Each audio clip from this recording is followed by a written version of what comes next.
বিধানসভা ভোটের প্রাক্কালে মালদায় জোর ধাক্কা খেল রাজ্যের শাসক দল তৃণমূল। দল ছাড়লেন তৃণমূলের রাজ্যসভার সাংসদ মৌসম নূর।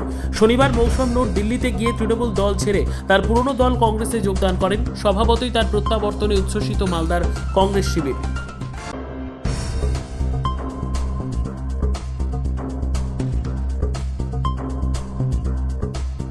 আজকে বরকত সাহেবের কথা খুব মনে পড়ছে, কারণ ওনাকে দেখেই আমরা কিন্তু রাজনীতিতে এসেছিলাম, আমার মাকে দেখে রাজনীতিতে এসেছিলাম, এবং সারা জীবন ওনারা মানুষের জন্য কাজ করে গেছেন, কংগ্রেসের জন্য কাজ করে গেছেন, কংগ্রেসকে মজবুত করার কাজ করে গেছেন। ইশাদা যে কথাটা বললেন, পরিবার হিসেবে বরকত সাহেবের লেগেসির হিসেবে আমরা এই সিদ্ধান্ত নিয়েছি যে আমাদের পরিবার আলাদাভাবে কাজ না করে একসঙ্গে আমরা কংগ্রেসকে মজবুত করার কাজ করব এবং বরকত সাহেবের লেগেসিকে মজবুত করার কাজ করব।